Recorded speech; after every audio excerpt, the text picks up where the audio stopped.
Hey, if you do head down, the drive down is great. We don't have any storms we're going to be dealing with all the way from the northern part of the state down southwest into Vegas. And when you get there, temperatures plan on being almost 10 degrees warmer than we're going to be seeing here in the Wasatch Front.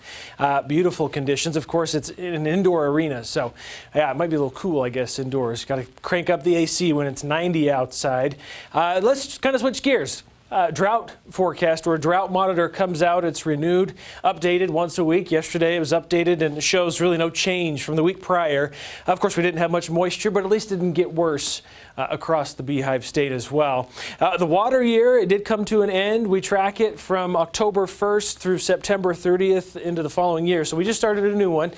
We ended the water year a little below average. So usually we get close to 16 inches of moisture in a water year. We only saw 13 inches, so we were almost 3 inches below normal as far as the moisture content, so of course indicative of a drought. Other areas like Vernal and Moab had above normal conditions, but they're still in a drought, and of course that would be because of previous water years also being at a deficit. So yeah, we need more rain either way you slice it, where we are seeing drought conditions. Speaking of areas like Moab that had a normal water year, look at the start in Moab. Red Cliffs Lodge showing just a phenomenal start to the day. Not quite sunrise yet. Sunrise will happen at about 7:30. If you're going to be heading out and about today, it is Friday, maybe celebrating with a corn maze. The forecast showing sunshine this afternoon should be in the upper 70s. Of course, if you hang out till dusk or things start to cool off, we'll be dropping into the low 70s pretty quickly as the sun goes down. Even some upper 60s this evening. There for you, headlines showing the sunshine all throughout much of the weekend in northern Utah. A few storms are going to start to bubble up from the south in southern Utah.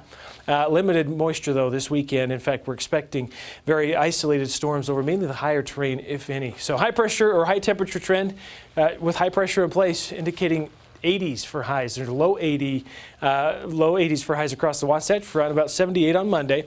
We drop into the low 70s on Wednesday.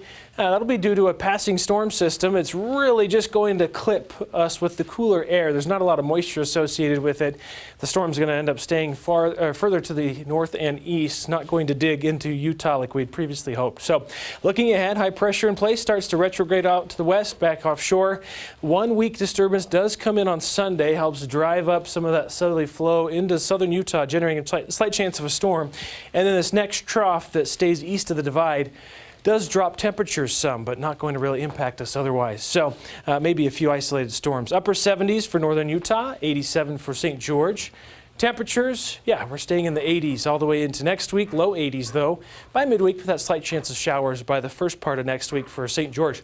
Wasatch Front, also looking at sunny skies, 80 degrees all the way through Sunday, near 80s Monday, low to mid 70s as we get into next week. The slight chance of showers Wednesday.